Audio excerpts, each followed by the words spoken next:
I was working on the weekends for the news department as whenever I could, whenever they would let me. And they told, various friends told me that the associate producer for Meet the Press was leaving. I had never met Lawrence Spivak because I'd never been in the station on Sunday evening when it was when the program was telecast, I guess. And I didn't know him, and he never came over to that part of the office. He had an apartment in the residential section, and he had an office in the residential section, but he never came over to the real station except for the telecast. And so I thought, that's it, because it's political science, it's government, it's journalism, it's producing. And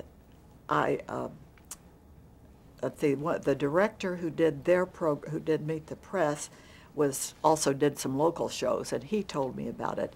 The manager of the network news department, whom I knew by then, told me about it. And I had a friend, a close friend in the personnel office who had a good job at that point, and she told me about it. So I knew from several sources, and they all recommended me to Mr. Spivak, and I went for an interview, and this was in 1956, and I believe in August.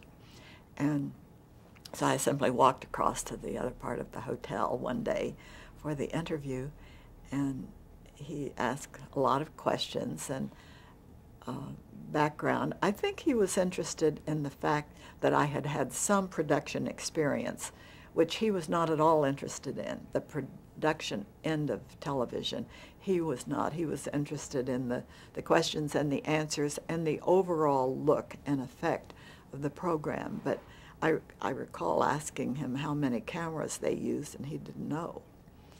And but he did know when something didn't look right, like if there were shadows, too many shadows here, or if somebody's eye level was off, things like that. He would see. However, he did not look at recordings of the show. He would just notice in the rehearsal things like this, in the setup rather, because they didn't really rehearse the question and answers.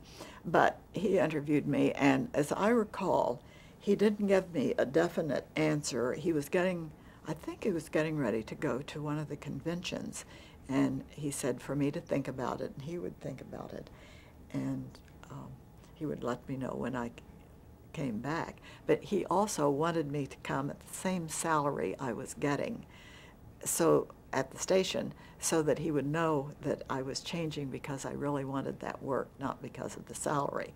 Well, that was fine, except that I had been getting a slight increase every year, from nothing to a little above nothing.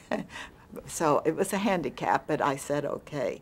But the other thing was, going on to working for him, I needed to go on his personal payroll. He had two offices.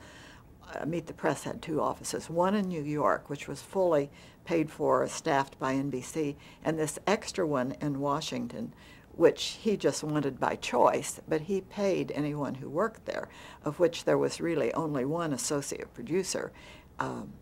There was a full-time housekeeper in his apartment, which was adjacent to the office, who would answer the phones at times for us when there was no one in the office. I could go out and she could answer the phones for me. But other than that, I was the only one on that in that office. And so this was something to think about too, because he was in New York about 4 days out of every week.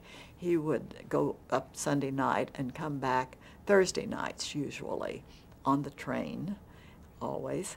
And so anyway, I knew I wanted the job, and when he came back, he said I could have it. And I started in early September, and I think the first guest was, well, I know the first guest was Senator Jacob Javits of New York.